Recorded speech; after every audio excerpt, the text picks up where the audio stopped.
Mateus, capítulo 15, do verso 1 ao verso 20.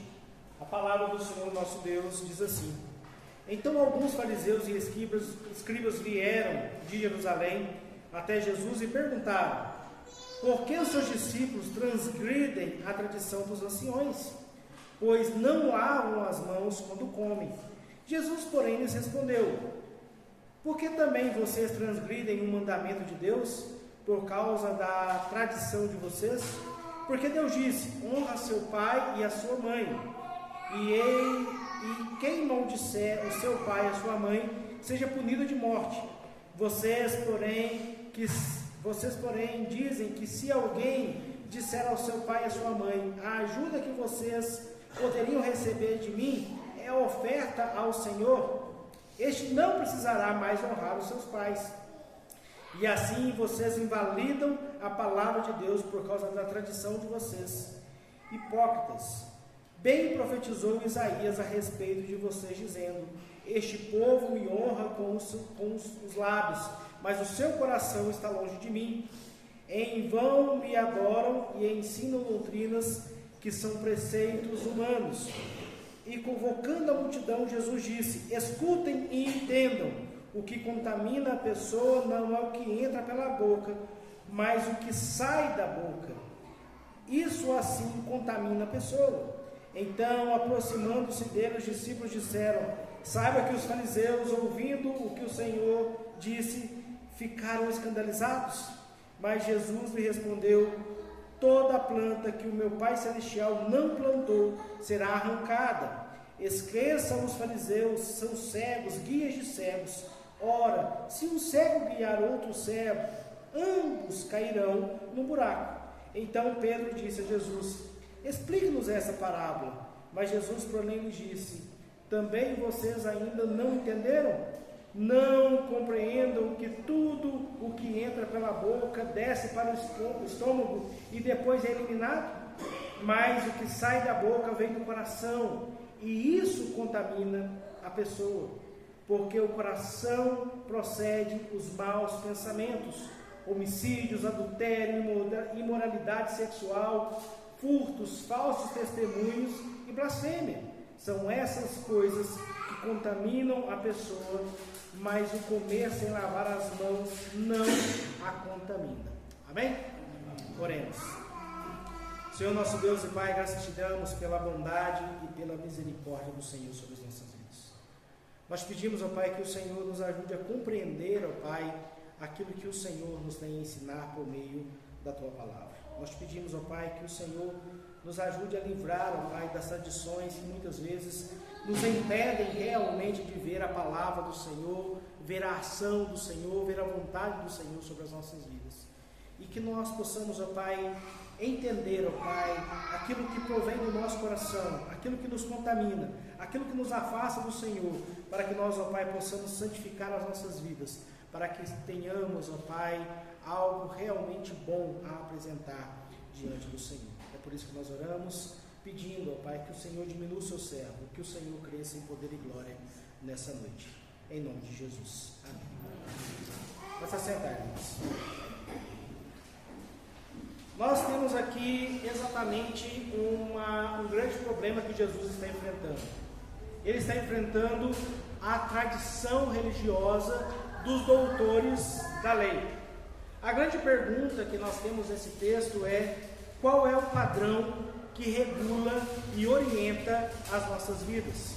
As tradições humanas, as tradições religiosas ou a palavra de Deus? Jesus está enfrentando mais uma vez a oposição vinda de Jerusalém, a sede das conspirações contra ele. Ele já enfrentou outras diversas acusações, quando lá em Mateus capítulo 9, versículo 3, ele enfrenta uma acusação que ele está assumindo uma prerrogativa divina, quando ele se diz capaz de perdoar pecados. Lá em Mateus capítulo 9, versículo 11, ele enfrenta uma outra acusação, aonde ele é dito que ele só anda com aqueles que não deveriam estar andando com o Messias, andando com os pecadores. lá em Mateus capítulo 12, versículo 2 e versículo 10, ele enfrenta mais duas acusações, que ele está quebrando o sábado juntamente com os seus discípulos. Lá em Mateus capítulo 12, versículo 24, ele enfrenta outra acusação daqueles homens vindo de Jerusalém, dizendo que tudo que ele opera da parte de Beelzebul. Cristo está acostumado a receber ali as acusações que são levantadas pelos doutores da lei.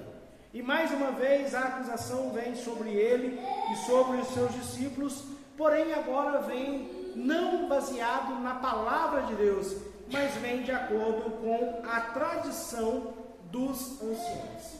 O que nós precisamos entender aqui a princípio? Tradição dos anciões não são as leis de Deus.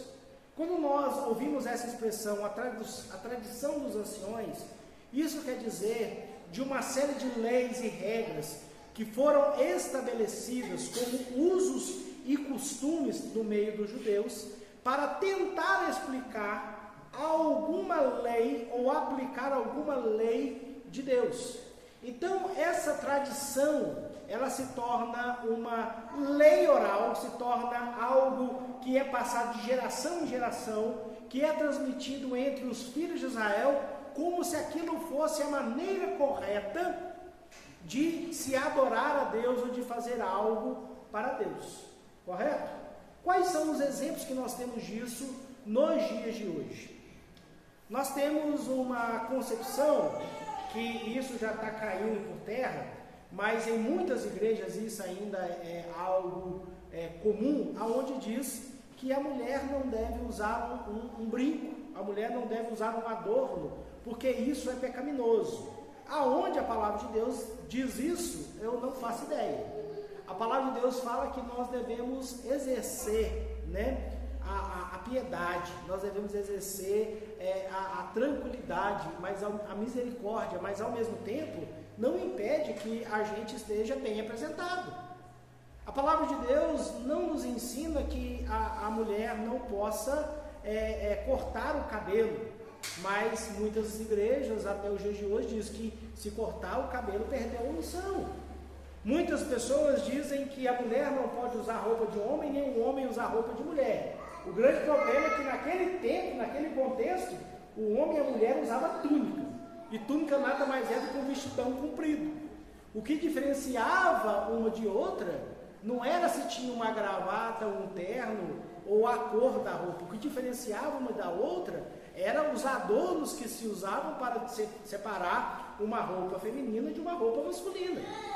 Muitas vezes nós olhamos para algumas igrejas e dizemos, olha, a tatuagem é pecado, mas nós não temos base bíblica para dizer que a tatuagem de hoje é pecado.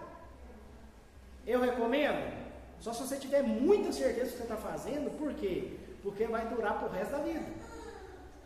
Agora, muitas vezes nós estamos acostumados a receber orientações de usos e costumes e assumir que essas orientações de usos e costumes são, de alguma forma, prerrogativas para que nós possamos viver a nossa vida cristã como se aquilo fosse imprescindível para que a gente alcançasse misericórdia de Deus, a salvação de Deus.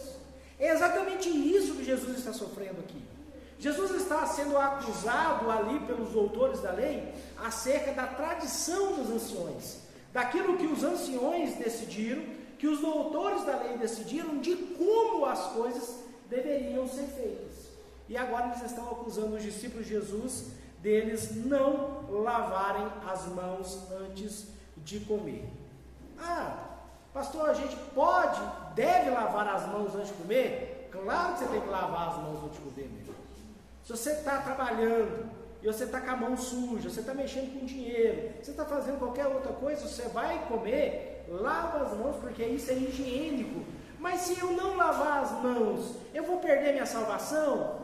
Meu irmão, possivelmente você possa pegar ali um verme, você possa pegar uma doença, você possa pegar uma intoxicação, mas perder a salvação porque você não lavou a mão, não vai. Mas o que esses homens estão falando aqui. Existia uma lei cerimonial imposta pelos anciões, de que eles deveriam lavar as mãos seguindo um certo costume, uma certa regra, uma certa maneira de se fazer as coisas, para que isso garantisse a eles que aquela refeição fosse uma refeição santa, fosse um momento agradável. Era uma lei cerimonial, uma imposição humana, para que aquilo acontecesse de maneira que aqueles homens pudessem se gabar de como eles lavavam a mão, de como é que eles eram santos diante do Senhor. Eu lavo a mão assim, olha como é que eu sou bom. Olha, eu faço as coisas dessa forma, olha como é que o Senhor olha para mim de uma maneira diferente. Eu só vou na igreja de terno e gravata, olha como eu sou mais crente do que aquele povo que usa uma camisa polo. Olha, eu tenho cabelo comprido, olha como eu sou uma mulher de Deus muito melhor do que aquelas irmãs que têm o cabelo curto. Eu nunca usei uma maquiagem na vida, olha como eu sou mais santa do que aquelas mulheres que usam maquiagem. É isso que nós estamos tratando aqui. É exatamente de uma postura humana, de uma questão humana, que aqueles homens estão colocando em pé de igualdade com aquilo que Deus está dizendo, aquilo que Deus está fazendo. A grande verdade é que muitas vezes nós enfrentamos problema ao enfrentar as tradições. Toda tradição é um problema? Não. Nem todas as tradições que nós temos, nem todas as normas, regras que nós temos, que são muitas vezes costumes, que estão de certa forma baseados na palavra de Deus, mas não são a palavra de Deus, são ruins para nós. Nós temos uma tradição teológica, nós temos uma tradição denominacional. Nós somos batistas por quê? Porque nós estamos dentro de uma tradição batista. Nós estamos vivendo e crendo no Evangelho da forma com que os primeiros batistas creram. E muitos virão depois de nós e crerão nas tradições batistas, na forma com que nós entendemos a ceia, o batismo, a comunhão, a forma com que a igreja deve funcionar. E muitas das coisas que nós fazemos, muitas das coisas que nós ensinamos e defendemos como nossos princípios, elas são de certa forma baseadas na palavra de Deus, mas nós não encontramos uma orientação específica de que as coisas têm que funcionar assim. Onde é que você viu na Bíblia que só pode servir a ceia do Senhor o pastor? Não tem na Bíblia essa orientação.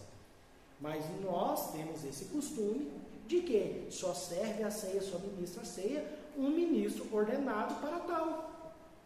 Um pastor, um diácono. E muitas vezes quando uma igreja está sem pastor, está passando por um momento de transição pastoral, ou não existe um pastor naquela igreja, aquela igreja fica 2, 3, 4, 5 meses sem uma ceia. Por quê? Porque é uma tradição batista de entender que aquele momento da ceia do Senhor é um momento único para a igreja.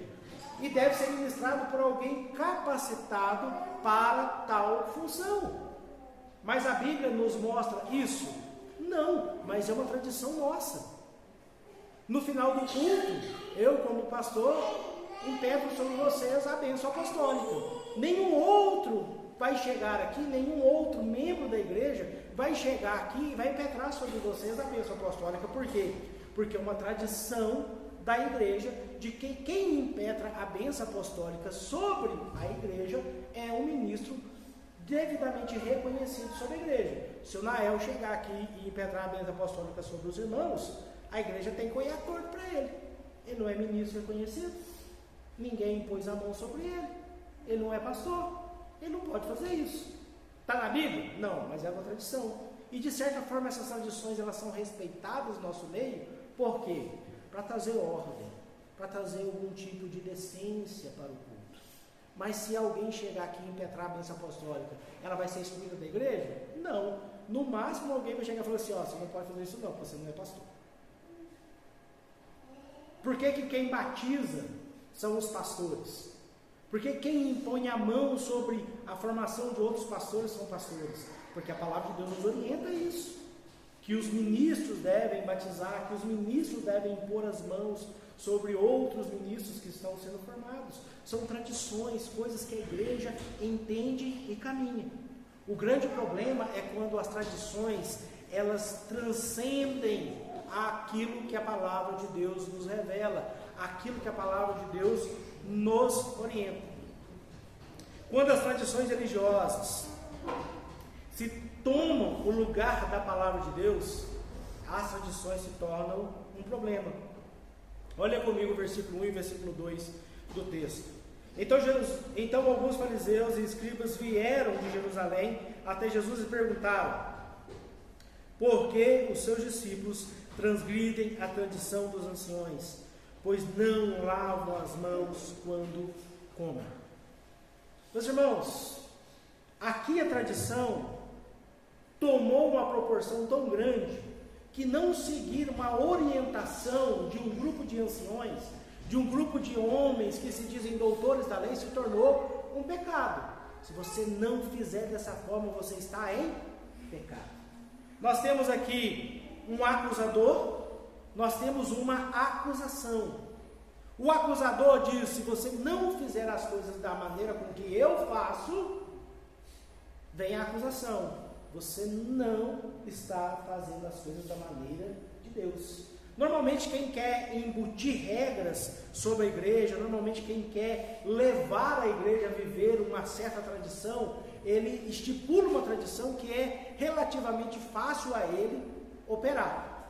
Eu consigo fazer isso, o resto da igreja não consegue fazer, então eu sou mais santo, então eu vou estipular isso como regra. Por quê? Porque as pessoas vão olhar para mim e vão dizer: olha como esse homem é santo, ele consegue seguir todos os preceitos da palavra de Deus.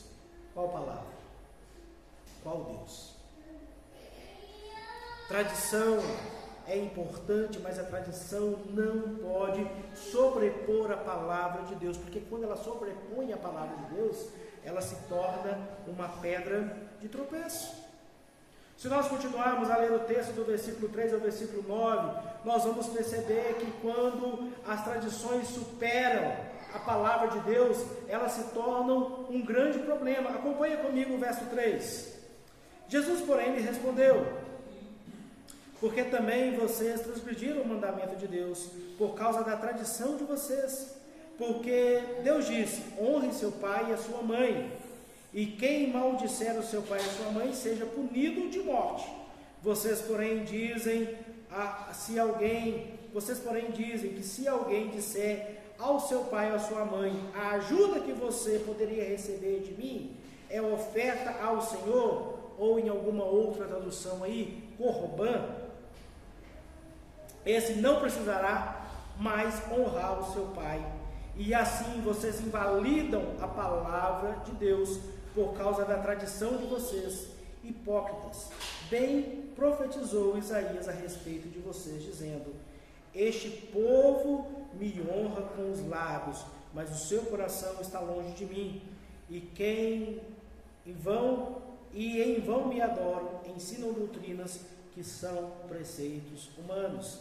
Isaías capítulo 28, capítulo 29, na verdade, o versículo 8, se eu não me engano.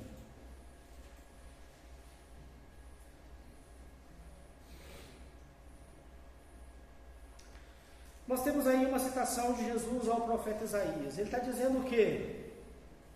Vocês me honram, vocês me buscam, mas o coração de vocês não me entende. A sua boca diz uma coisa, mas o seu coração diz outra. O que Jesus está dizendo a esses homens? Jesus está dizendo a esses homens a seguinte situação: vocês estão deixando com que a tradição de vocês contrarie a palavra de Deus. E vocês estão me acusando de quebrar a palavra de Deus por causa de uma tradição de vocês. Qual é a tradição que esses homens estão sobrepondo à palavra de Deus? Eles estão quebrando o mandamento de honrar pai e mãe. É o primeiro e único mandamento que acompanha uma promessa nos 10 mandamentos. Honra teu pai e tua mãe para que se prolongue os seus dias na terra. E aqueles homens estavam usando um subterfúgio de dizer o seguinte: olha, nós vamos dar tudo que nós temos como oferta ao Senhor. Se você vai dar tudo que você tem em oferta ao Senhor, dedicar ao tempo, o que você tem que fazer? Pegar todos os seus bens, pegar tudo que você possui, transformar aquilo de alguma forma em dinheiro, ou em escritura, ou em bens que possam ser movidos, e entrega ao templo e diga, é do Senhor, e agora eu vou viver uma vida de pobreza, de austeridade. Mas os doutores da lei, como eram bons em manipular a lei, eles inventaram uma maneira de dizer que tudo deles é do Senhor, porém é deles. Eles inventaram a regra do Corban. O que é a regra do Corban? Eu consagro tudo que eu tenho ao Senhor, mas eu usufruo daquilo. Então eu estou fazendo um usufruto com Deus. É do Senhor, mas enquanto eu estiver vivo, é meu. Depois que eu morrer, é do Senhor. E isso ele fazia e usufruía dos seus bens, da sua riqueza, do seu ouro, da sua prata, das suas terras, da sua roupa, dos seus animais. Usufruía de tudo.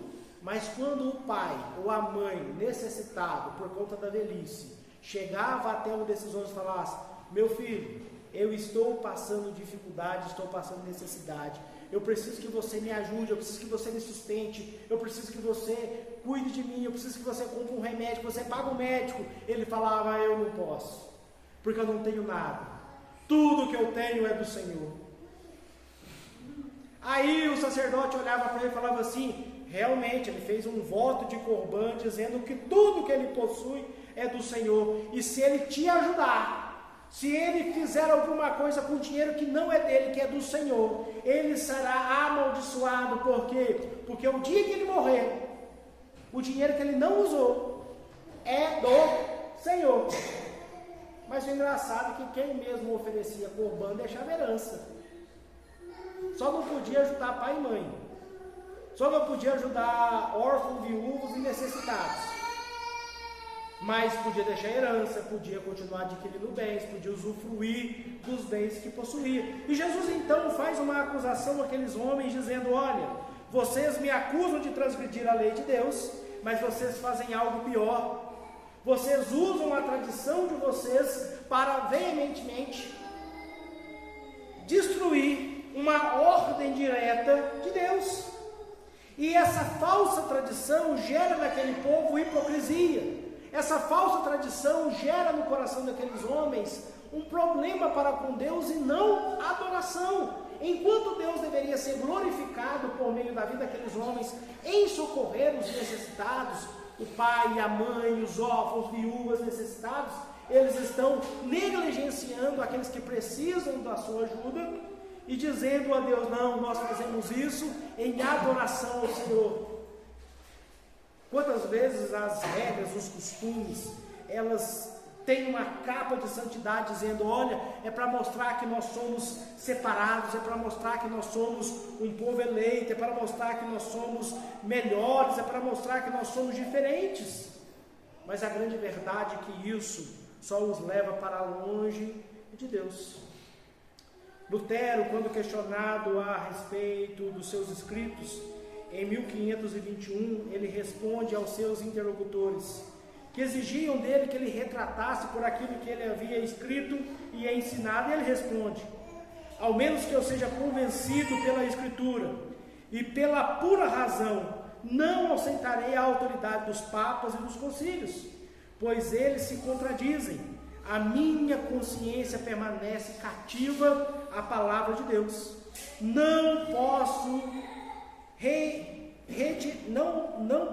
não retirarei coisa alguma, porque ir contra a minha própria consciência não é certo e nem seguro. Deus me ajude. Amém. Nós aprendemos com um homem como esse, quando é questionado a respeito das tradições a qual está inserido, que é preferível ele ir contra as tradições do que contra a consciência que Deus havia colocado nele. Muitas vezes nós olhamos para algumas tradições que nos são impostas como cristãos, ou são impostas a nós enquanto pessoas, e dizemos, isso não é natural, isso não pode ser de Deus. Mas mesmo assim nós continuamos a caminhar nessas tradições, porque Porque nós achamos mais seguros andar numa manada, andar num rebanho, do que entender aquilo que Deus realmente está nos mostrando, entender aquilo que Deus está fazendo. E muitas vezes nós somos levados a andar sozinhos, muitas vezes nós somos levados a caminhar contra as tradições religiosas, contra aquilo que os anciões ensinam, aquilo que a igreja tem dito há muito tempo, mas nós estamos cativos ao quê? Ao que a palavra de Deus ensina. Se eu tenho algo a fazer, a qual a palavra de Deus me ordena fazer, mas a tradição me diz não faça, a quem eu devo obedecer? Eu tenho que obedecer aquilo que é maior, eu tenho que obedecer a ordem superior, eu tenho que obedecer a palavra de Deus. Nenhuma tradição humana pode superar a palavra de Deus. Nós temos um outro problema quando as tradições religiosas negam a palavra de Deus. Nós temos aqui do versículo 10 ao versículo 20, o último e grande bloco desse texto, onde nós percebemos isso. Jesus primeiramente narra uma parábola, o versículo 10 ao versículo 14. E convocando a multidão, Jesus disse: escutem e entendam, o que contamina a pessoa não é o que entra pela boca, mas é o que sai da boca. E sim o que contamina a pessoa. Então, aproximando-se dele, os discípulos disseram: saiba que os fariseus, ouvindo o que o Senhor disse, ficaram escandalizados. Mas ele respondeu: toda planta que o meu Pai Celeste não plantou será arrancada. Esqueça os fariseus, são cegos, guias de cegos. Ora, se um cego guiar outro cego, ambos cairão num buraco. Nós temos então aqui a primeira parte. Jesus ele cita uma parábola dizendo: olha, o que contamina o homem não é o que sai, não é o que entra pela sua boca, mas é o que sai. O que sai de nós? Palavras. O que sai de nós? O que está arraigado no nosso coração. A boca fala do quê? Do que o coração está cheio. Se você conhece alguém que a única coisa que sai da boca dele é maldição, se você conhece alguém que da boca dele, a única coisa que sai da boca dele é palavra torpe, se você conhece uma pessoa que a única coisa que sai da boca dele é intriga, é contenda, é maledicência, o coração dessa pessoa está cheio de quê? Está cheio das coisas que ele está colocando para fora. Por quê? Porque ninguém é capaz de dar aquilo que não tem. Se ele não tem uma palavra abençoada para dar, é porque ele não tem a bênção de Deus. Se ele não tem a capacidade de dar uma palavra animadora, é porque ele não tem ânimo. Se ele não tem uma palavra amorosa, é porque ele não tem amor. Se ele não pode dar uma palavra de compaixão, é porque ele não tem compaixão. Se ele não pode dar uma palavra de amizade, é porque ele não tem amizade no seu coração. E muitas vezes nós perdemos tempos com pessoas que demonstram com todas as suas falas, tudo que sai da sua boca, algo que é completamente contrário à palavra de Deus, e mesmo assim nós falamos: não, ele é uma boa pessoa. Se a boca dela está cheia de contaminação, o seu coração também está. É o que a palavra de Deus nos ensina. E Jesus está dizendo aqui, aquela multidão e os seus discípulos estão preocupados, por quê? Porque os fariseus estão em polvorosa, dizendo: olha, esse homem está nos afrontando, porque está dizendo que o que entra pela boca não contamina. Então ele pode comer de qualquer forma, ele pode comer de qualquer jeito, ele pode comer qualquer coisa que Deus disse para não comer, ele pode comer sem lavar as mãos, ele pode descumprir a lei, os anciões, ele pode fazer o que quer. Quem esse homem pensa que é? E Jesus olha para os seus discípulos e fala: vocês estão com medo de quê? Por que vocês estão preocupados com esses homens? Esses homens são cegos, guiando outros cegos, e cairão no buraco. Por quê? Porque os seus olhos não conseguem ver e não conseguem perceber quem eu sou. Esses homens não conseguem ver e não conseguem perceber o que a palavra de Deus realmente diz. Quem muitas vezes é iludido pelas regras e as tradições impostas sobre a vida dele, é porque eles não querem abrir os olhos para ver a graça e a misericórdia de Deus. E quando a graça e a misericórdia de Deus se apresenta sobre a vida deles, eles fazem assim como os escribas e fariseus, dizendo: só pode fazer isso em nome de Beelzebul. Meus irmãos, eu sou adepto à teologia que os dons cessaram. Eu não creio na continuidade dos dons. Eu não creio que exista hoje no nosso meio alguém que tenha o dom de cura. Eu não creio que no nosso meio hoje existe alguém que tenha dons espirituais fantásticos como aconteceram no início da igreja. Mas nem por isso eu não creio que os dons de Deus possam acontecer. Se eu orar para alguém, e eu oro para que isso aconteça, para que alguém cure. Meu irmão, a minha expectativa quando eu oro por cura de alguém é que aquela pessoa melhore na hora. Toda vez que eu oro, alguém fala assim: ô pastor, ora para mim que eu estou passando por uma enfermidade. Eu falei: ora agora. Eu oro, sabe, a cara aparecendo assim. Eu sei que a medicina vai fazer alguma coisa, mas lá por dentro, o espírito lá dentro está falando assim: podia ser hoje. Podia ser hoje, é hoje que eu vou ver Deus trabalhar. Eu quero ser instrumento de Deus. Lá por dentro eu estou pedindo a Deus: me usa. Mesmo eu crendo que esses dons acabaram, mas eu estou lá pedindo: me dá uma chance, Senhor. Deixa ser hoje, deixa eu ver esse negócio. Eu quero ver isso aí acontecendo. E aí eu oro, e aí eu olho para a pessoa e pergunto: tá tudo bem? Aí eu estou sentindo dor ainda. Dá uma tristeza. Eu falo: não foi dessa vez. Mas aconteceu da gente orar para uma pessoa e essa pessoa melhorar daqui 6 meses. Deus agiu. Foi através de uma quimioterapia, foi através de um remédio, foi através de um tratamento, foi através de uma situação. Também aconteceu de eu orar para uma pessoa e no outro dia essa pessoa morrer. A culpa é minha? De forma alguma. Se a pessoa foi curada, é Deus. Se a pessoa morreu, é Deus também. Quem sou eu para determinar o que Deus vai fazer ou não? O grande problema é que os cegos não conseguem ver e dizem que são detentores daquilo que não são. Porque afinal de contas, ele não vê e ninguém que acompanha ele vê. Então o que ele disser que está fazendo, o povo vai acreditar. Estou mentindo?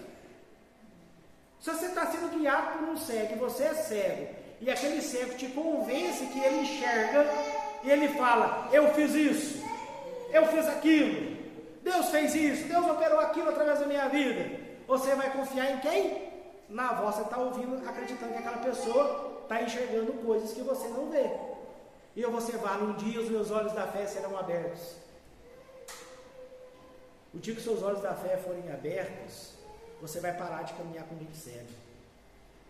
Você vai parar de confiar em tradição infundada, vazia, e você vai se aproximar daquele que é o verdadeiramente guia, protetor, aquele que caminha, aquele que ensina, aquele que cuida. Dos versos 15 ao verso 18, Jesus vai ensinar, explicar essa palavra.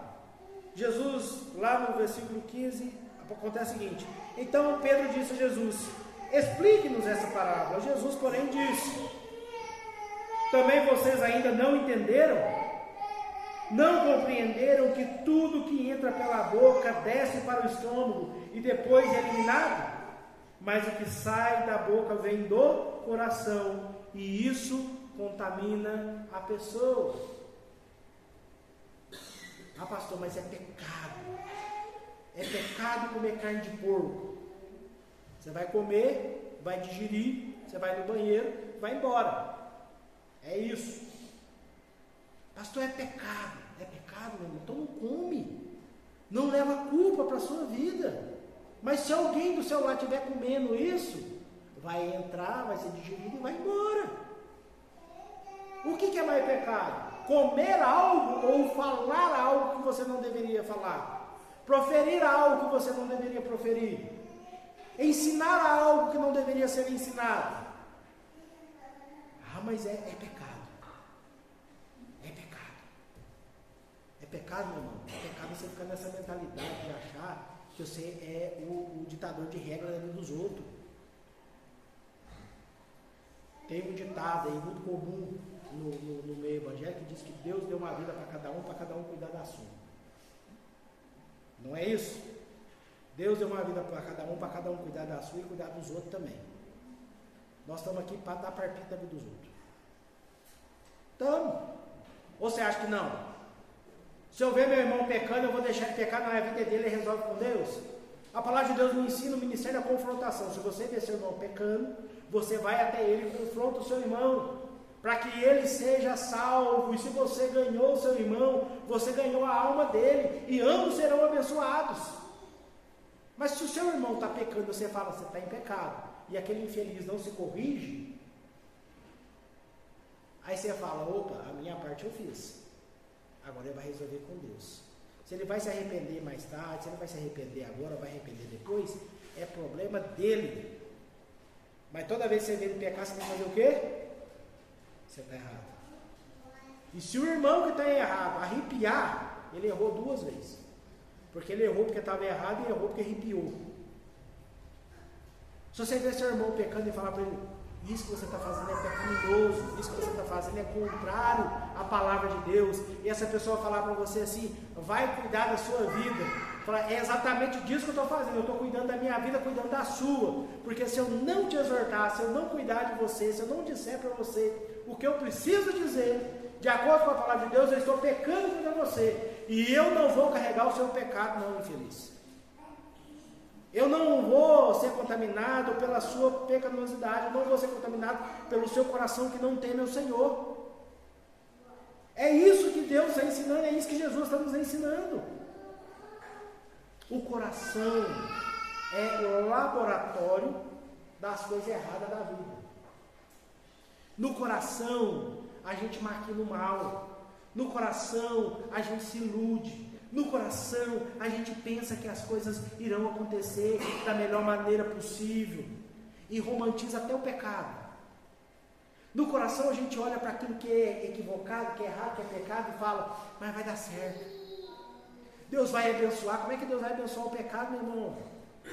Como é que Deus vai fazer prosperar o que está errado na sua vida? Versículo 19 e 20 diz, porque do coração procede os maus pensamentos, o homicídio, o adultério, a imoralidade sexual, o furto, o falso testemunho, a blasfêmia. Essas coisas são o que contamina a pessoa, mas o comer sem lavar as mãos não contamina. O que contamina as nossas vidas são os pensamentos que nós temos, as atitudes que nós temos, porque aonde é que brotam os pecados sobre a nossa vida? No nosso coração. Ninguém trai a mulher ou o marido porque olhou alguém na rua e falou assim, é hoje eu vou. Que camarada ou aquela mulher está pensando há muito tempo dizendo, olha, um dia eu vou, com aquele eu vou, com aquele eu vou. Se eu tiver uma oportunidade, não perco a oportunidade não. E um dia o capeta põe a oportunidade na sua frente, aí você vai. Aí você vai falar que a culpa é de quem? Satanás que me enganou. Você está planejando isso há tanto tempo, meu irmão. Você está planejando isso há tanto tempo, e o dia que a oportunidade aparece, que a tentação vem sobre você, você cai que nem um patinho nela. Por quê? Porque você está alimentando isso no coração. Se você não estivesse alimentando isso no coração, estivesse rejeitando isso no coração, e toda vez que você visse alguém que te atraísse fisicamente, você falar assim, olha, eu tenho a minha esposa, eu tenho meu esposo, eu não quero ter esses pensamentos, eu não quero pensar nisso, eu não quero olhar para isso, eu não quero ver isso. Daqui a pouco você vai passar uma pessoa na sua vida e falar assim, pessoa bonita, mas é só isso. Se você rouba alguém, é por quê? Porque você vai alimentando o coração o quê? Se eu pegar aqui, se alguém pegar vai dar ruim, mas e se não der? E se ninguém descobrir? E se tiver a dúvida de quem é que fez? Vou tentar. Pega quanto? 5 reais, 50 centavos, 10 reais. Até o dia que você toma coragem e você faz algo que você não deveria fazer. O grande problema é que nós alimentamos em nosso coração aquilo que nós não devemos alimentar em nosso coração. Nós não rejeitamos o pecado que se apresenta a nós. E enquanto nós não rejeitamos o pecado, nós enfrentamos o quê? A barreira somente da tradição religiosa. Por que você não faz isso? Porque eu sou crente. Por que você não trai a mulher? Porque eu sou crente. Por que você não rouba? Porque eu sou crente. Por que você não mata? Porque eu sou crente. Por que você não bebe? Porque eu sou crente. Por que você não fuma? Porque eu sou crente. Por que você não faz isso? Porque eu sou crente. Mas o dia que teu espírito estiver fraco das tradições, você fala assim, essas tradições não servem para nada. Por que eu não faço isso? Eu não sou crente. Mas vou fazer tudo. O dia que você não estiver se sentindo um super-homem, uma super-mulher, o dia que você se vê contaminado pelas dores desse mundo, as dificuldades desse mundo, você vai olhar e falar assim, opa, estou numa cidade diferente, num lugar diferente, ninguém me conhece, ninguém sabe que eu sou crente aqui, não está tatuado na minha testa, nem na minha roupa, nem em nada, que eu sou diferente, ninguém vai me questionar aqui. Se ninguém vir, eu não fiz. Se eu não me lembro, eu não fiz. Se não há testemunho contra mim, não tem como provar que eu pequei. Então o que eu vou fazer? Eu vou aderir aos desejos do meu coração. As tradições religiosas não podem curar o homem. A tradição religiosa não pode curar um coração contaminado pelo pecado. A tradição religiosa não pode transformar a vida de ninguém. A única coisa que pode transformar a vida de alguém é olhar para o Senhor da glória e olhar para Ele com os olhares apropriados e usar os seus lábios para louvar e o seu coração para adorá-lo, vivendo da maneira correta, da maneira certa, fazendo exatamente o que Isaías diz lá em Isaías 29, dizendo exatamente o que Jesus está dizendo aqui, ao contrário, nessa citação do profeta. Esse povo me honra com os lábios, mas o coração está longe de mim. Como é que deve ser o cristão? Esse povo me honra com os lábios, mas o seu coração está perto de mim. Eles me adoram e me adoram de verdade. Ensinam doutrinas dignas de mim, doutrinas santas, e não preceitos humanos. O grande problema é que nós perdemos tanto tempo nos preceitos humanos, nas regras, nas formas, na maneira de como nós devemos ser, que nós perdemos aquilo que nós verdadeiramente devemos fazer. Meus irmãos, se você for dominado pelas tradições religiosas, se você for dominado pelo pode ou não pode, se você for dominado por regras de convivência, mais cedo ou mais tarde você vai cair. Mas se o seu coração for dominado pela palavra de Deus, se o teu entendimento estiver voltado para aquele que nos amou, se você estiver verdadeiramente preso, não às loucuras do coração humano, mas à vontade do eterno Deus, essas coisas serão diferentes. Lê comigo de novo o versículo 19 e o versículo 20. Porque do coração procedem os maus pensamentos, homicídio, adultério, imoralidade sexual, furto, falsos testemunhos e blasfêmias. E eu tenho certeza que se você colocar a sua cabeça para funcionar, você vai achar mais um bocado de coisa aí que procede do seu coração. Você vai olhar aí e vai falar assim, opa, tem um bocado de coisa aqui que eu tenho deixado com que o meu coração seja dominado. Talvez, meu irmão, você tenha dificuldade em manter a boquinha fechada, no momento em que você não precisa abrir a boca. Meu pai tem um ditado que diz, você perdeu uma boa oportunidade de ficar calado. Tem irmãos que perdem boas oportunidades de ficar quieto. E pecam por quê? Porque falam demais. Tem pessoas que deveriam abrir a boca e falar, e pecam porque falam de menos, porque são omissos. Tem pessoas que querem dar palpite na vida alheia, como se aquilo fosse a coisa mais importante da vida dela. Tem pessoas que querem colocar para fora todos os seus vícios e dizer que isso é normal. Tem pessoas que querem se deleitar nos seus pecados e dizer que isso é algo que Deus não se importa. Porque o meu Deus me ama assim. Deixa eu te falar um segredo. Só existe um Deus. E o verdadeiro Deus é o Deus que se apresenta pela palavra dele. Se você tem um Deus que não condena o seu pecado, você está servindo a outro Deus que não é o Deus da Bíblia. Porque o seu Deus vai condenar a sua fofoca, o seu Deus vai condenar a sua avareza, o Deus da Bíblia vai condenar todos os maus preceitos, toda a má vontade, todos os maus desígnios do coração. E o que cabe a nós? Olhar para tudo isso e dizer, não quero mais. Versículo 20, São essas as coisas que contaminam a pessoa. O que contamina a pessoa? Os maus desígnios e desejos que florescem num coração que não teme ao Senhor. Tudo aquilo que não deveria florescer em nosso coração contamina a nossa vida, o nosso coração. Mas comer sem lavar as mãos, viver não debaixo das leis dos anciões, não debaixo das tradições religiosas, mas sim da graça de Deus, isso não nos contamina. Talvez, meu irmão, você ainda precisa, ainda hoje, abrir mão de algumas falsas tradições religiosas sobre a sua vida. Talvez ainda hoje você precisa abrir mão de alguns falsos preceitos da sua vida. E você precisa verdadeiramente entender que o que importa verdadeiramente na sua vida não é seguir um livro de regras e costumes, mas é verdadeiramente entender quem Cristo é e o que Ele faz sobre as nossas vidas. Cristo é aquele que abre os nossos olhos. Cristo é aquele que nos faz caminhar observando todas as situações da vida. Cristo é aquele que nos livra das armadilhas, das ilusões desse mundo. Cristo é aquele que abre os nossos olhos da fé e nos impede de cair nos buracos da vida.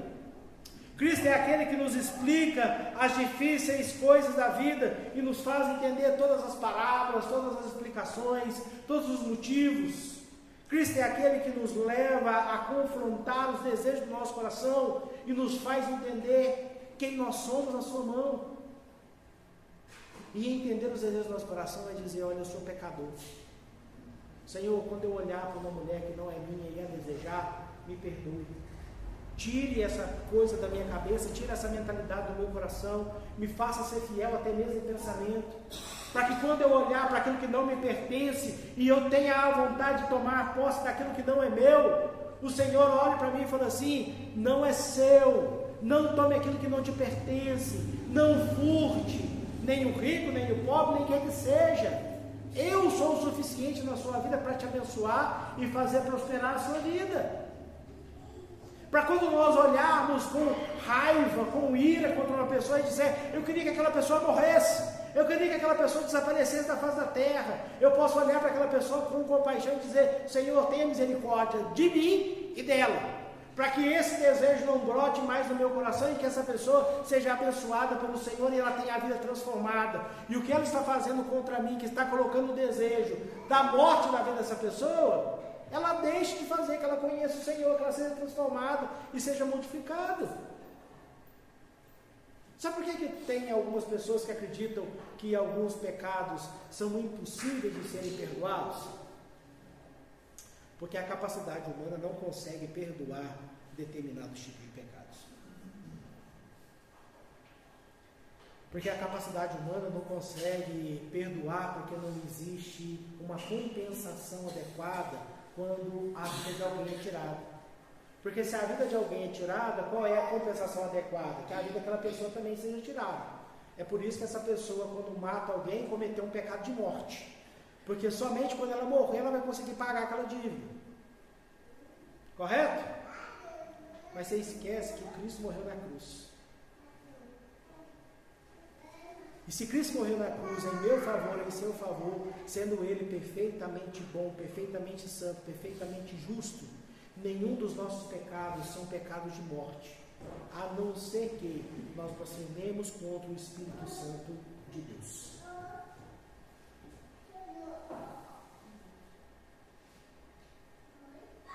O que sobra para nós, meus irmãos? Compreender a graça e a misericórdia de Deus. Compreender a bondade de Deus, compreender a fidelidade de Deus. E dizer para Deus a seguinte coisa: Senhor, muito obrigado, porque eu não estou preso às tradições humanas, eu não estou preso à limitação humana, eu não estou preso à natureza do meu coração, mas eu estou cativo à palavra do Senhor, à voz do Senhor. Nós precisamos ter a coragem que Lutero teve de dizer: olha, a minha consciência está cativa, não ao que vocês dizem que está errado, mas o que a palavra de Deus me ensina. E se a palavra de Deus nos ensina que algo é correto, algo é correto. Se a palavra de Deus nos diz que algo é errado, algo é errado. E não existe nenhuma outra autoridade sobre nós que não seja a palavra do eterno Deus. Meu irmão, Então, se você cortar o cabelo, usar maquiagem, usar brinco, usar tatuagem, se você usar calça jeans, se você usar uma bermuda, se você usar chinelo, se você dormir de pijaminha, não tem pecado nisso não.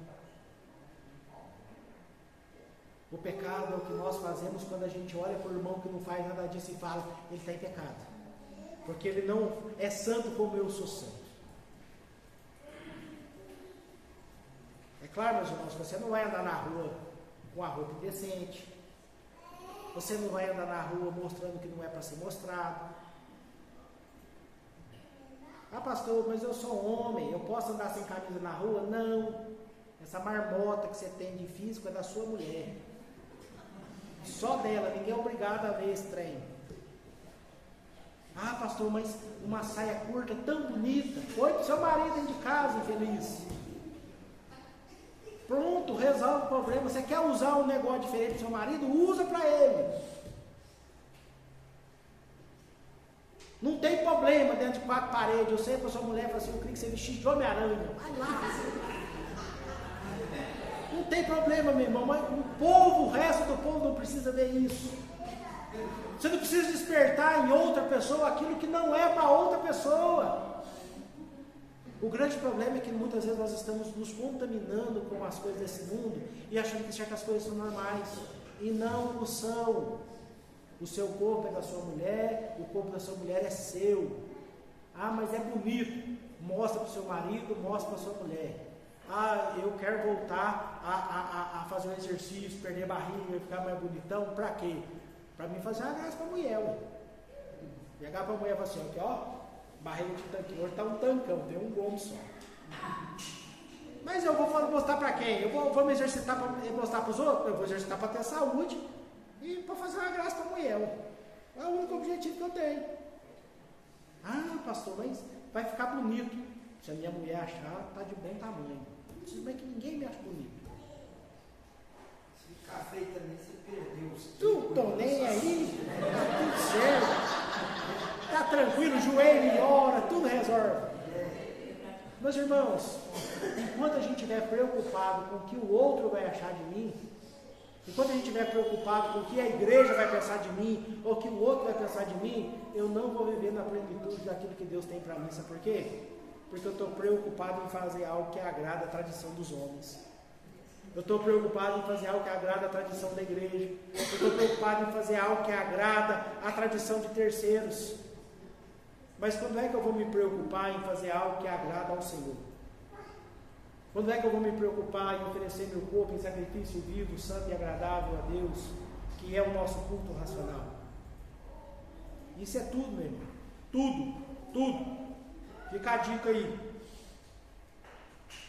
Se é para casar, casa logo.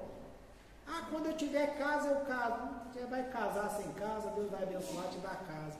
Ah, quando eu tiver um emprego melhor, você vai passar o resto da vida no emprego ruim, não existe emprego bom. Você pode ganhar bem, o emprego continua sendo ruim, estou mentindo? Meu irmão, a gente nunca vai estar contente com as coisas. Mas tem algo que contenta a nossa vida. É saber que nós estamos no centro da vontade de Deus. E saber que nós estamos dependentes dEle. O que nos move não são as tradições de pessoas alheias. O que nos move não são as tradições desse mundo. O que nos move não são as coisas desse tempo. O que nos move é estar no centro da vontade de Deus. Conhecendo a misericórdia dEle, a bondade dEle, o cuidado dEle sobre as nossas vidas. E sermos completamente gratos àquilo que o Senhor tem a fazer por nós. O que nos contamina não é comer sem lavar as mãos. O que nos contamina não é não fazer algo que alguém disse que eu não poderia fazer. Mas o que contamina é o meu coração pecaminoso. O que contamina é o meu coração inapto a entender a grande e poderosa vontade de Deus sobre as nossas vidas. Amém? Vamos orar? Senhor nosso Deus e Pai, graças te damos pela bondade e misericórdia do Senhor, o seu cuidado, Pai, sobre as nossas vidas. Nós pedimos, Pai, nos ajude a nos livrar das tradições, nos ajude a livrar daquilo que nos contamina, nos ajude a nos livrar dos cegos que querem nos guiar, nos evite, Pai, de ser os cegos que guiam outras pessoas, e nos ajude, Pai, a verdadeiramente a temer ao Senhor de todo o nosso coração. Nos ajude, ó Pai, a colocar o nosso coração aonde ele deve estar, no centro da vontade do Senhor, rejeitando os nossos pecados, as nossas malícias, os nossos problemas, as nossas dificuldades, e dizendo: Senhor, muito obrigado, porque o Senhor nos permite viver, ó Pai, na plenitude do Senhor sobre as nossas vidas. Te peço, ó Pai, que o Senhor abençoe o teu povo, abençoe a tua igreja, nos faça, ó Pai, a observar, viver e entender, ó Pai, aquilo que o Senhor tem para nós. Nos permita, ó Pai, vivermos não contaminados por esse mundo, mas sendo, ó Pai, aqueles que vivem a plenitude do Senhor, o cuidado do Senhor. É por isso que nós oramos agradecidos, em nome de Jesus. Amém.